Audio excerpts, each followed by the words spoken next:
Good afternoon, everyone. This is Chris Judge from the Native American Studies Center at the University of South Carolina, Lancaster. Welcome to our December Lunch and Learn. Before I introduce our speaker for today, we are super excited here on our campus.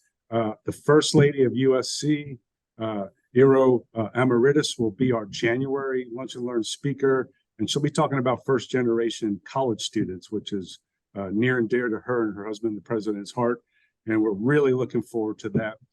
For those of you who get our newsletter, we've got a pretty full slate of papers or lectures for Lunch and Learn moving forward for the W. Brent Bergen Lunch and Learn in 2024.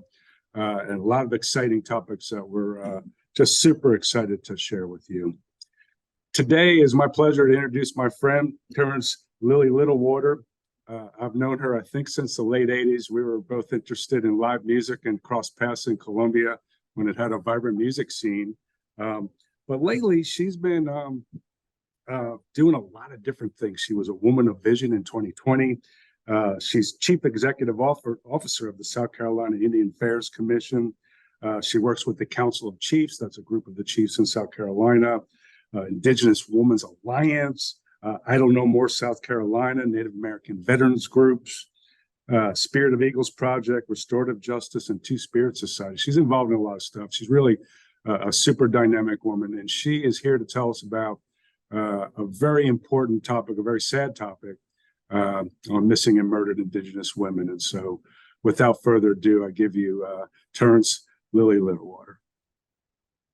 Thank you, Chris. Good morning. First of all, I want to say I'm not a public speaker. I don't give a lot of presentations, but I'm doing this because Chris is my friend and he asked. So it is a pleasure. And yes, this is going to be a very sensitive subject and a very difficult one to cover. And we want to let everyone know before we even begin that, you know, when we start referring to missing and murdered Indigenous women, Two Spirits, and relatives, and I will explain what that means, that we know every moment that we're doing it, that we are talking about human beings and people that we honor and respect. And we do not want them to become statistics alone. So as we go about this, please try to keep that in mind. So if we could see the first slide, please. So why did the South Carolina Indian Affairs Commission decide to research missing and murdered Indigenous women in South Carolina? Was it happening here? That's what we were asking ourselves at the time. And this map was published in 2013, over 10 years ago. And it was done by Anonymous, and it was making rounds on the internet. We would see it once in a while. And I did notice that there was a red blob. All those blobs represent areas where multiple women Native American women had either been missing or was murdered. And as you can see, Canada was pretty big hot spot there. But you can see this little hot spot on the border of North and South Carolina. And I started wondering, is this something we need to worry about? Because it seemed like, to a lot of us especially, that this all seemed to be happening somewhere else. It wasn't happening where we lived. But was that true? The Indigenous Women's Alliance of South Carolina and all of the organizations that Chris mentioned earlier that I work with are actually committees under the South Carolina Indian Affairs Commission. So the Indigenous Women's Alliance of South Carolina, which is one of our committees, began working with the Attorney General's Task Force on Human Trafficking at the task force inception. And we received a lot of verbal information from them. We started hearing in meetings that they had taken 4 women to a safe house and 2 of them were Indigenous.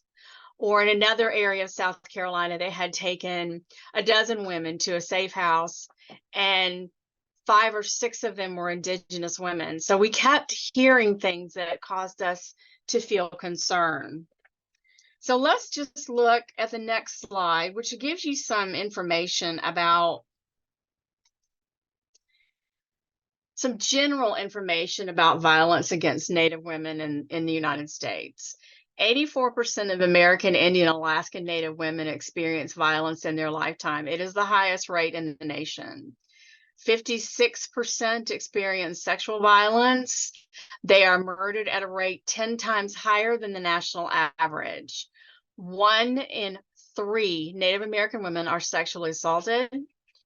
1 in 10 are murdered. 96% of rapes, and I can say this about any violence, statistics show that we are vastly different than the normal statistics regarding violence against women, are perpetrated by non-Native men. And non-Native offenders are rarely prosecuted on tribal lands or even make it to a court system off of tribal lands. Cases of missing and murdered women go often unreported and untracked.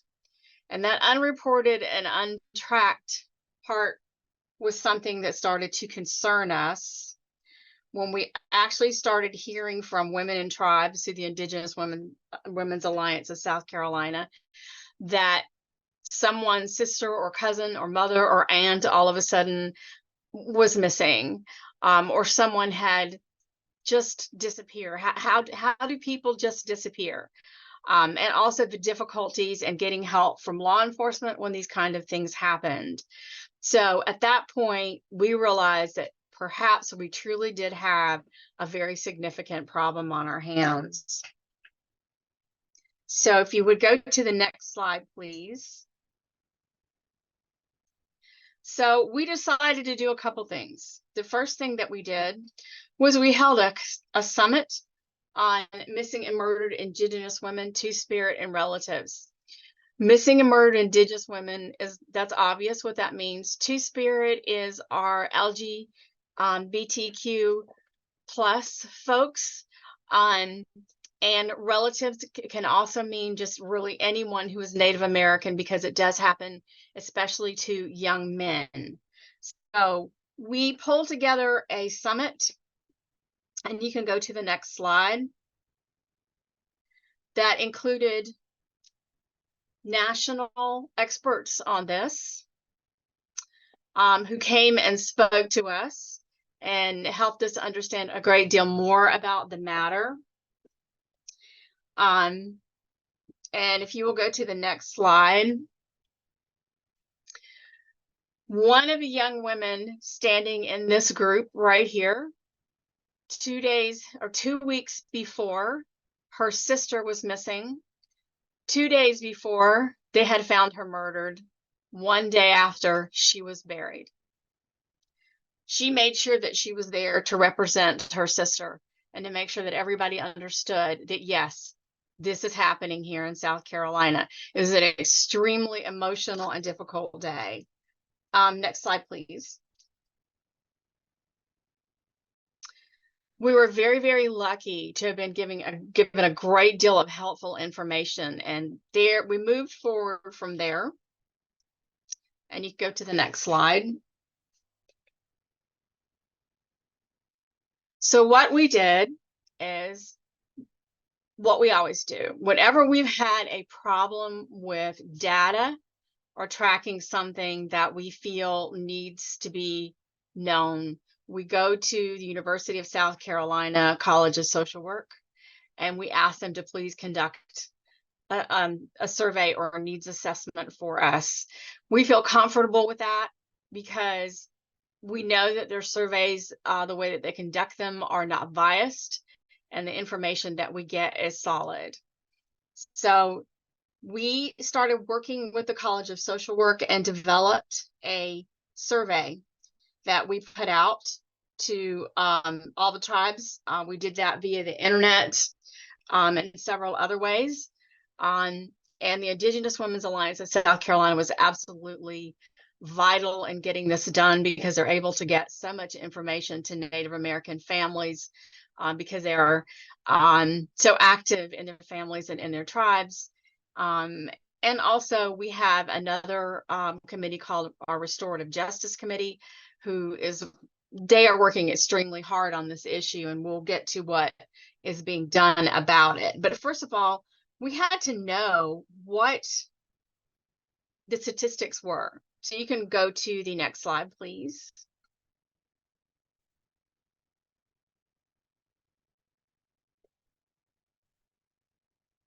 And the next slide. All right, what are statistics for missing and murdered Indigenous women and other relatives in South Carolina? This did mainly catch data for women because we have found that this is who it's mainly happening to, but it doesn't mean that it's not happening to other people. Next slide, please. This was pretty shocking. It was shocking, but not surprising. We usually find that the statistics we get are shocking. It's like we know we have a problem, we're not sure how big it is, and then we're very overwhelmed to find out just how big it is. 53% of Native American families in South Carolina reported having a female member as a victim of homicide. That is half of us, over half of us. Next slide, please.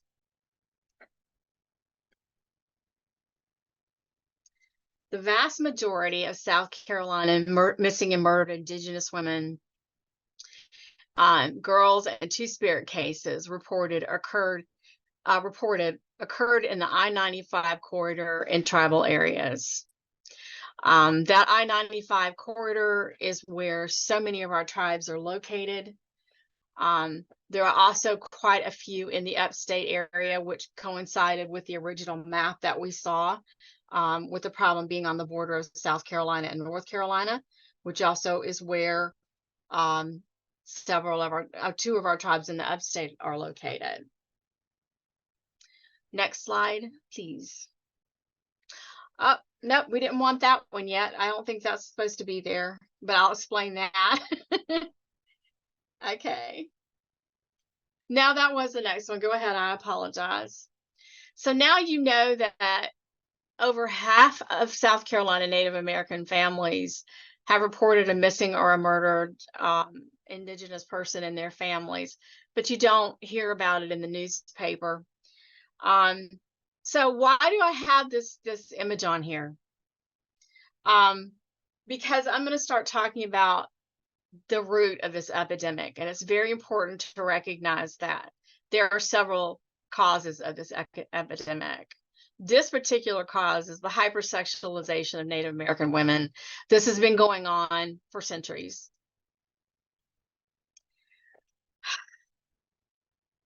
You know, we're known by names such as Pocahontas.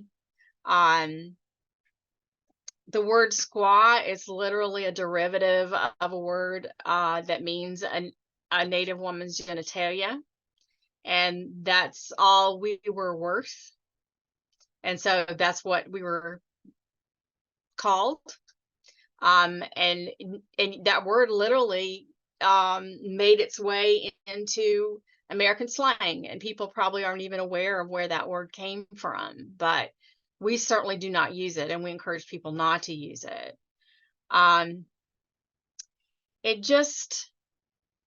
This type of hypersexualization leads to thought processes that Native American women are just sexual beings sort of there for the taking. And this is also very much ingrained in the American psyche.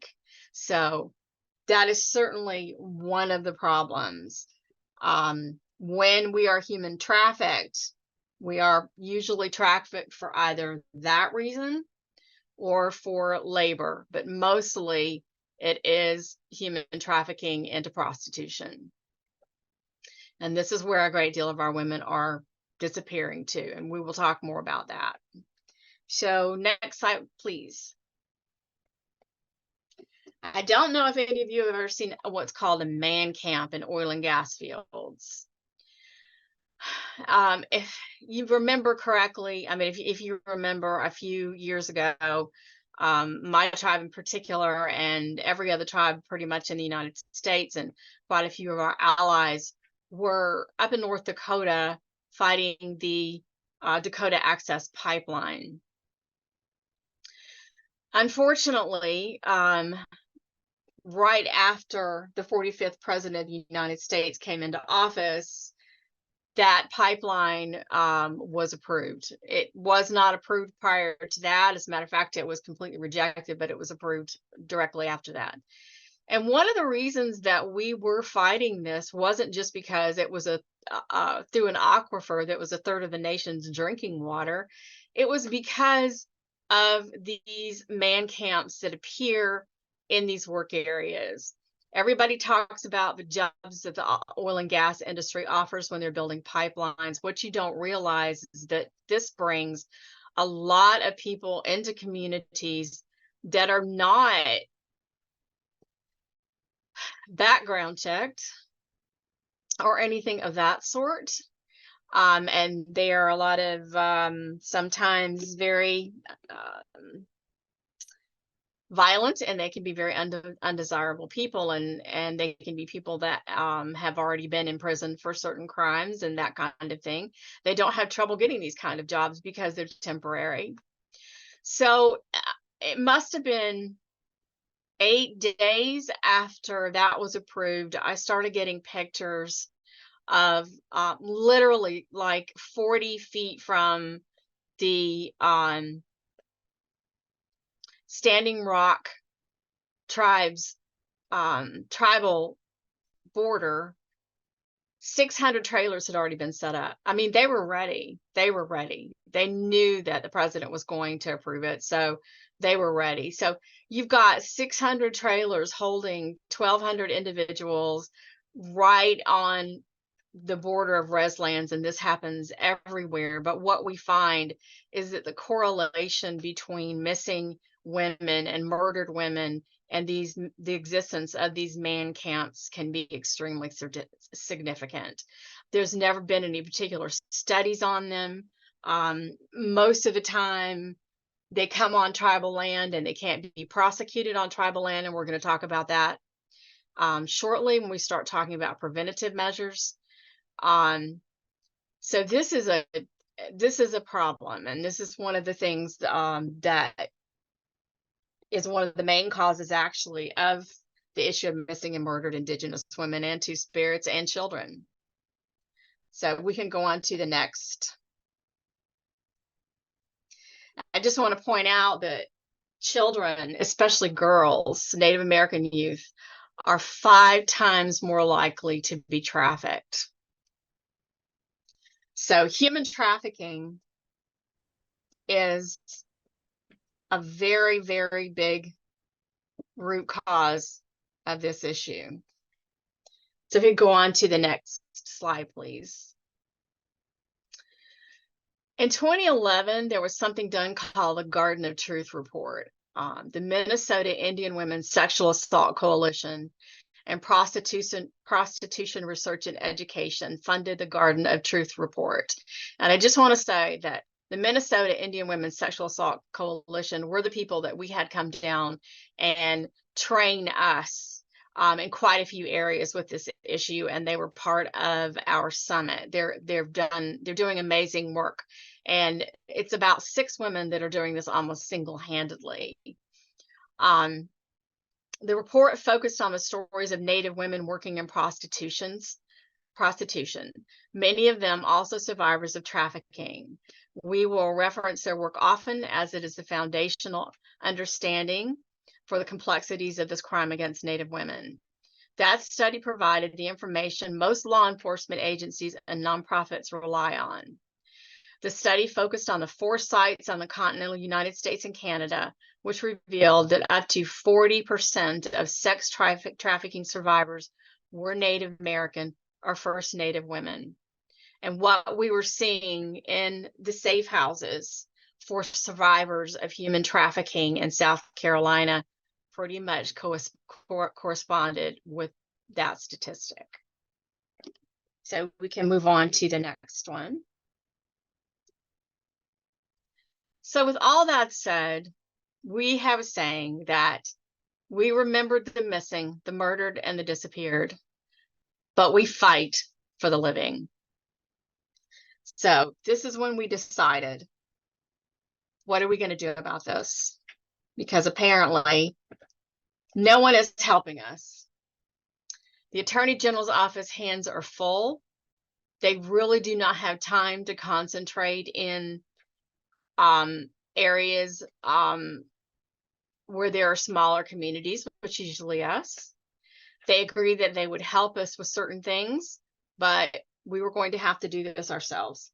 And we were very, very lucky too that the Attorney General's office has been very helpful, and so have quite a few other people. Next slide, please. So the South Carolina Indian Affairs Commission's committee, which is our Restorative Justice Committee, and in tandem with the Indigenous Women's Alliance of South Carolina Committee, formed a task force on missing and murdered Indigenous women and relatives. So next slide. The task force will educate about human trafficking, preventative measures, steps to take when someone goes missing and murdered, and how to support families. This is a pretty difficult area in which to work. The task force has been meeting since May. It is also open to allies if anyone is interested. And it is hard work. We decided that it was not going to be enough to hold vigils and paint red hands on our face, that we could not be just performative, that we were going to have to get down to the nitty gritty and work. And so we are doing that now. The one thing that we hope to have completed in the next couple of months is something we absolutely never thought that we would be needing to offer Native American communities. It's heartbreaking. We are having to put together a guidebook to follow for families who have missing and murdered Indigenous relatives. Unfortunately, what you do in the first 2 hours can be literally the difference between life and death, or a perpetrator being found.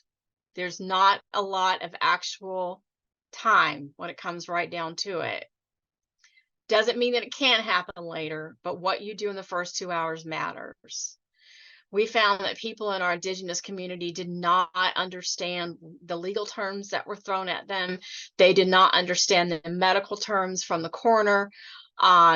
There was a lot of misidentification by coroners, and this is another problem with missing women that we're going to talk about.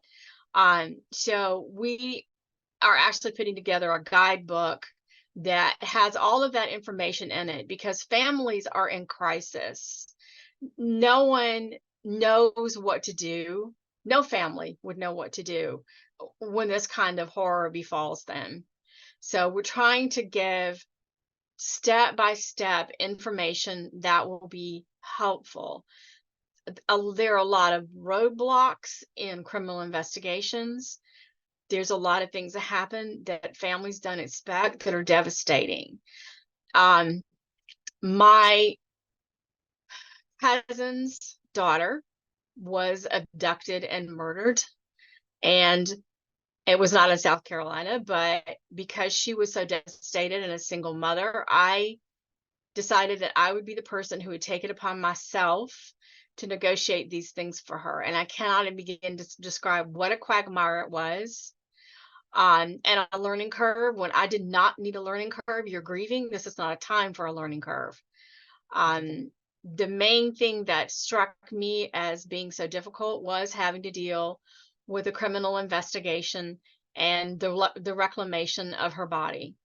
I thought that I was just going to be able to plan a funeral, and that was going to be hard enough. But what I found out was I could not retrieve her body until They were finished investigating, and this literally took 5.5 months. So things happened that are not expected and extremely difficult for the family. So this is why we feel, as Native American women especially, because we're the ones who, uphold our families and are usually the people who nurture them, that we need this kind of thing that we can literally put our hands on if this happens. We're also going to put it on online. So if this happens to someone in the middle of the night and you don't have access to the hard copy things that we give out, you can go right to it. Or if this happens to people in other communities, we want it to be available to them too, not just to us. So this is why we think that this particular part of our strategic action plan is important. Next slide, please. Okay, our goal is to protect our people and support our tribal families. This is what the South Carolina Indian Affairs Commission has been doing for 35 years. And if you can bring up the next slide, it shows our actual strategic action plan. And I'm sorry, it's a little stretch. Somehow it came out looking like that. I apologize. Strategic action plans are not set in stone. They are flexible. But when the task force got together, this is what we decided that we would start concentrating on. We compiled, of course, a list of our volunteers. We set dates for our meetings and, of course, our agendas. And then we had our first task force meeting, which was conducted by Zoom. We were really, really surprised to find out how many people wanted to help. We have quarterly meetings and we have goals that we are reaching now. And that has been a good feeling that goes along with all the bad feeling that we're actually been able to get some things done. And we have groups on the task force that work together. But what we need to do, there's several things we need to do other than that guidebook. Our relationship between tribes and law enforcement are extremely important. And one of the problems we're talking about with the Attorney General's office that we're having is that we literally are probably going to have to usher in legislature and change some laws, because law enforcement forms list us as, or don't list us, let's put it that way. Their forms, their check boxes say white, black, Hispanic, Asian, or other. It does not list Native Americans as an ethnic group or a race. And so when there are crimes committed against us, or even when we commit them, there is absolutely no data to pull because we're not identified. We are othered, and that is a huge problem with many, many issues with Native Americans, is being othered in that way. And this also comes into play with coroners, and we are right now meeting with coroners and having conversations with them about how we can make changes with their offices, because they don't identify us correctly as victims either.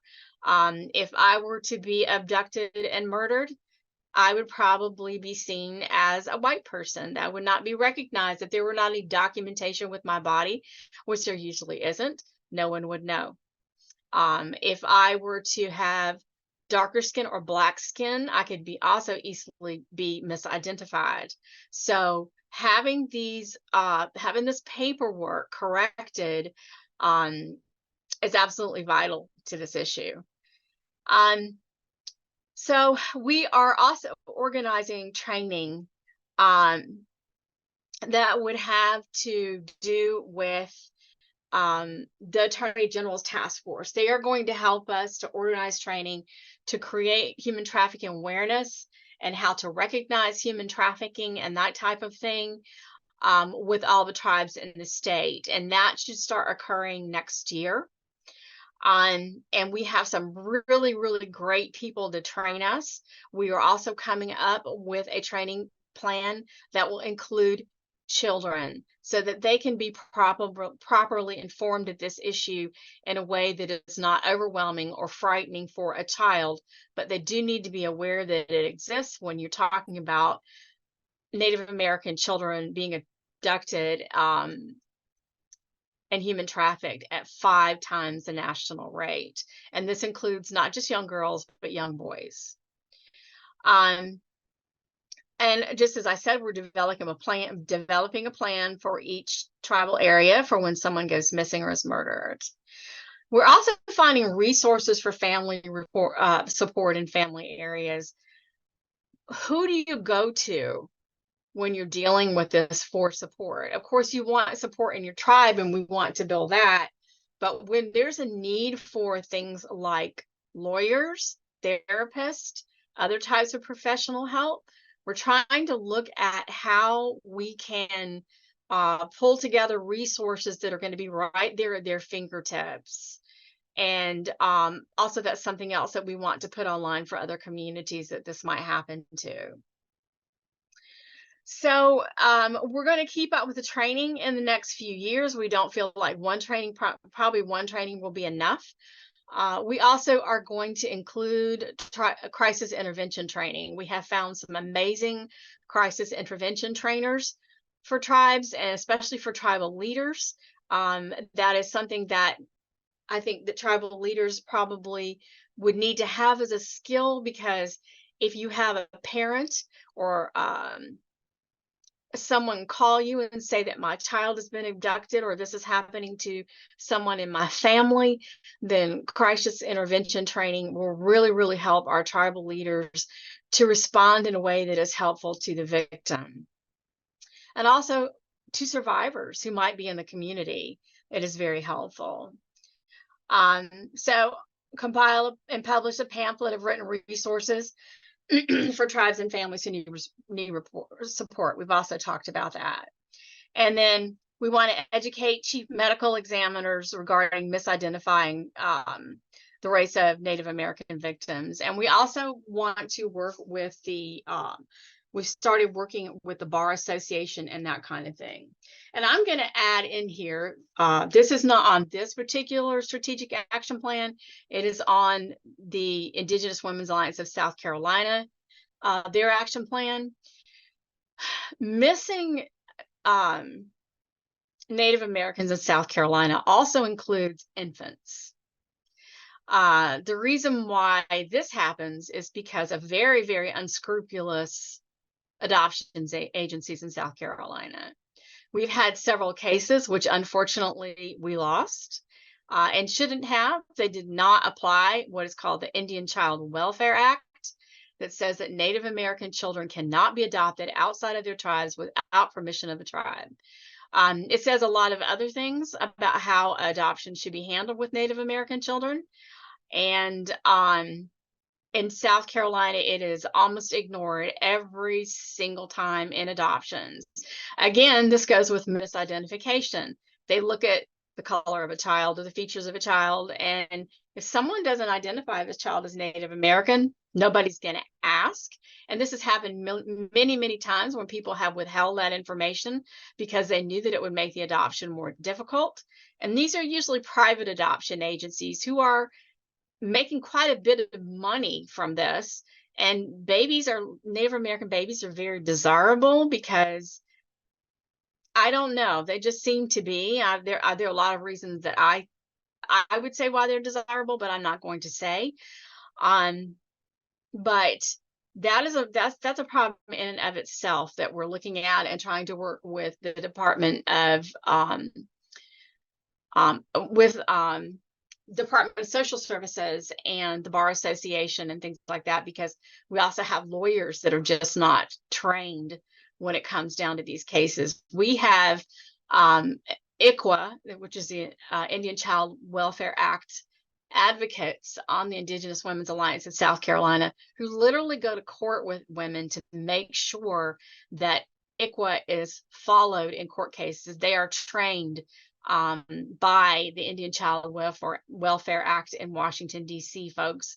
And so we send them to court with women to make sure that, nothing is skipped and every T is cross it, every I dotted when it comes to that particular situation. So I did want to interject that this does also have to do with infants. Okay, Chris, you want to go on to the next one? All right. Something's missing in that title. I'm sorry. It's supposed to say, what can you do as an ally? Protect our girls, even if they're not yours. So there's a couple of ways that you can do that, but there's one very important one right now that I'd really like to tell everybody that about. So if you go on to the next slide, please. It is called the Badge Act. Please talk to your congressional leaders, write to your congressional leaders, especially the ones in South Carolina. Let them know what you have learned today and tell them how important it is to pass the Badge Act. So if you go on to the next slide, we can tell you a little bit about what that's about. The Badges for Native American Communities Act would address the barriers to justice in Indian country by improving data sharing and communication between tribal, federal, state, and local law enforcement agencies, providing resources to address the crisis of missing and murdered Indigenous women. And I've given you a couple of links there if you would like to do that. A couple of other things we need to do besides pass the Badges Act is make sure that the Violence Against Women Act is always enforced.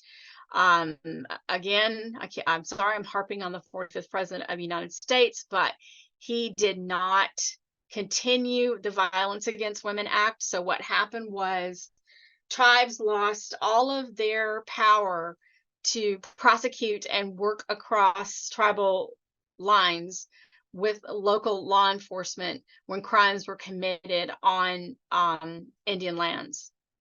So it's very, very important that the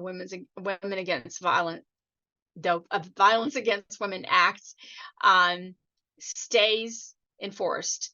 It has been reissued, but there's still some things that need to be tweaked. And we're also working on that to include more power in jurisdictions for tribes, especially if they have their own court system and their own police force. There are 2 tribes in South Carolina that do have their own police force. They are accepted as legally police officers in South Carolina.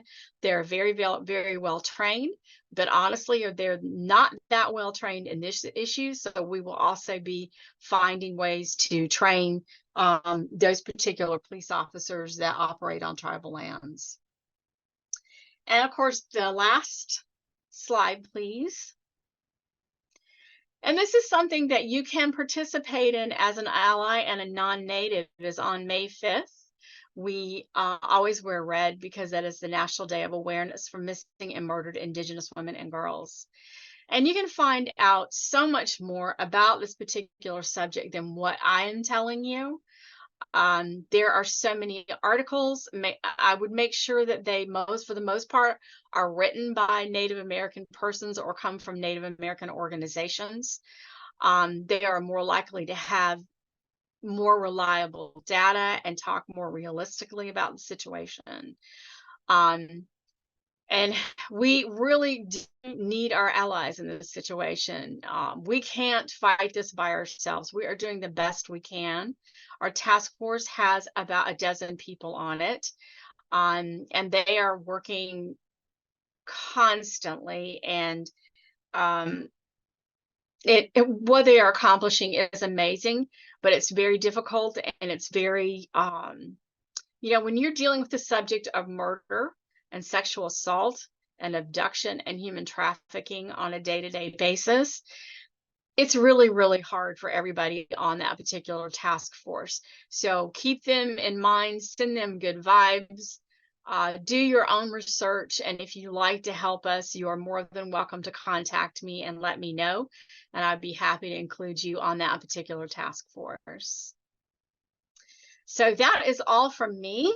I'd be happy to take questions or move forward however Chris would like.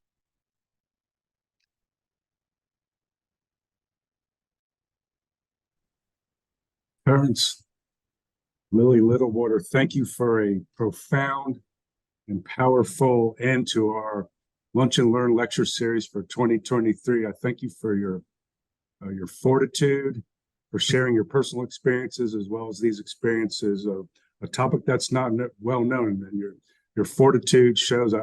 I could tell this was a difficult lecture for you to give. I'm going to go to I'm a little teary-eyed, and you have to excuse I can tell. me. It happens. I can tell, but what I'm going to do is, if anyone has questions, if you'll type them into the chat, I will read them, and then we can get an answer.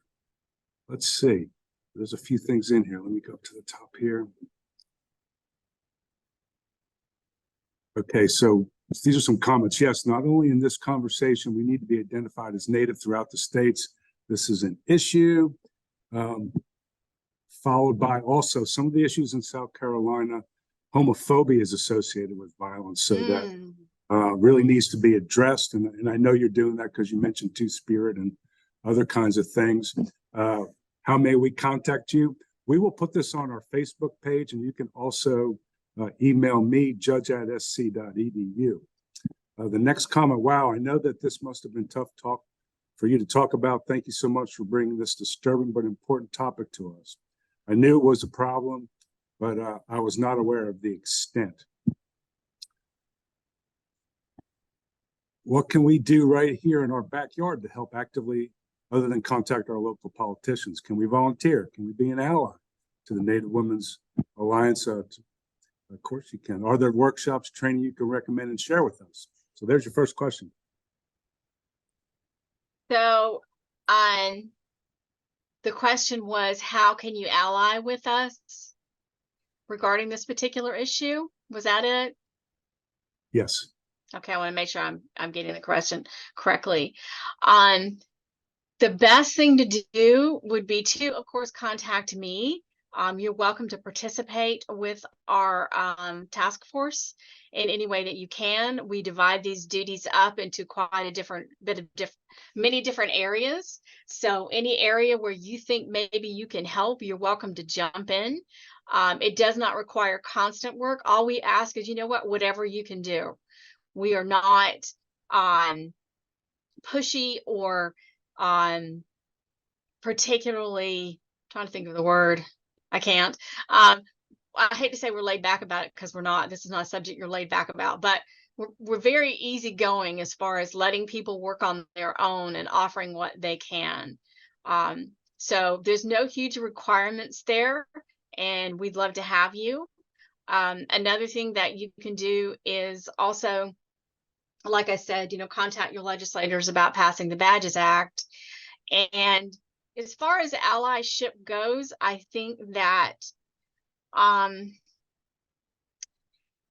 because this is such a difficult subject, and because it's such an intimate subject in Native American families, that when it happens, there is probably nothing at that point that an ally could do unless they are called to do it. So what I would advise you to do is participate in some kind of crisis intervention training, or some kind of also the training that we're going to offer next year. We're going to welcome allies to do that.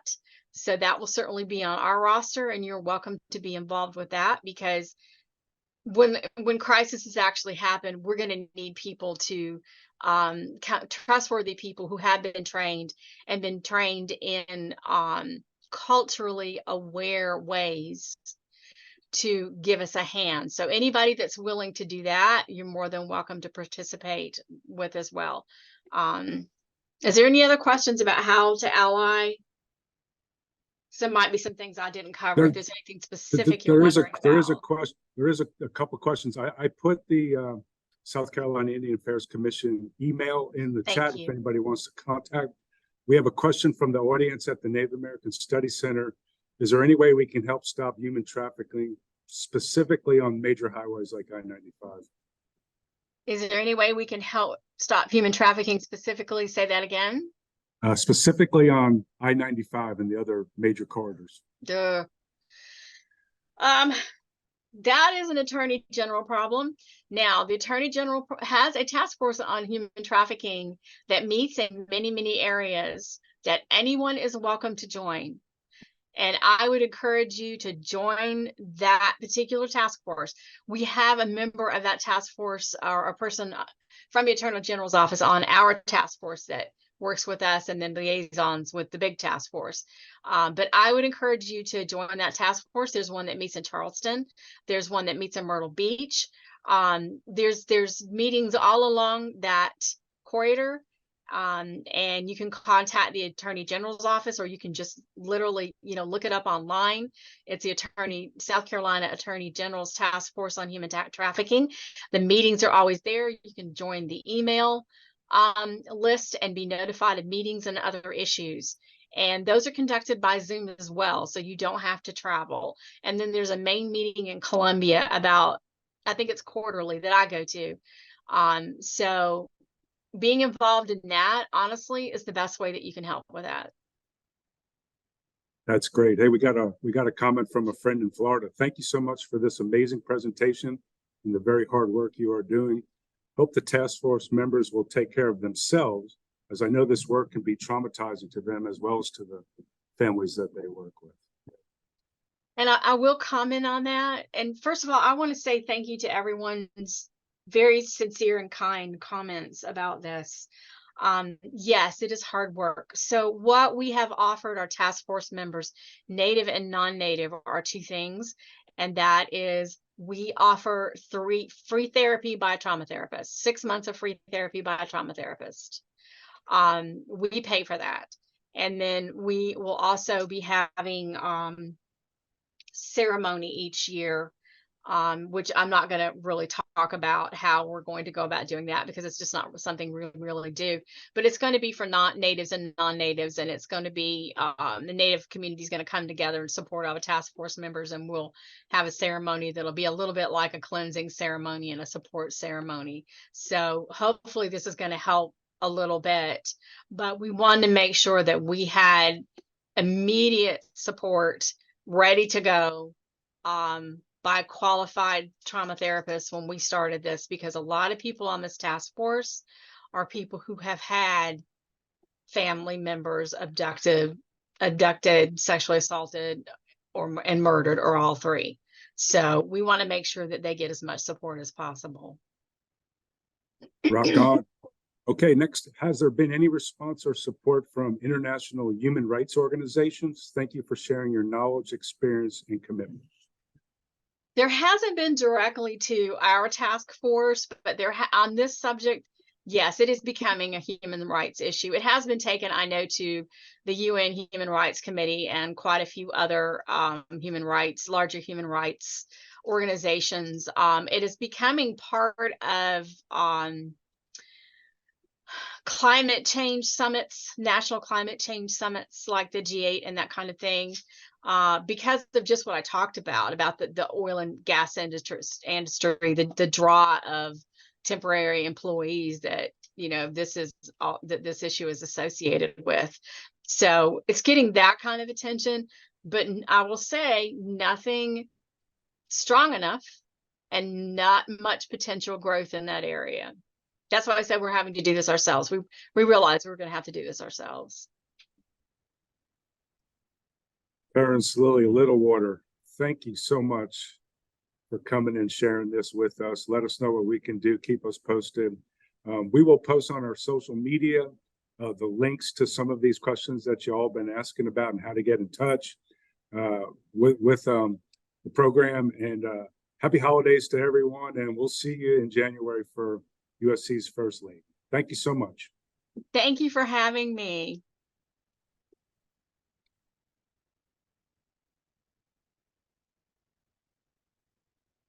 Take care.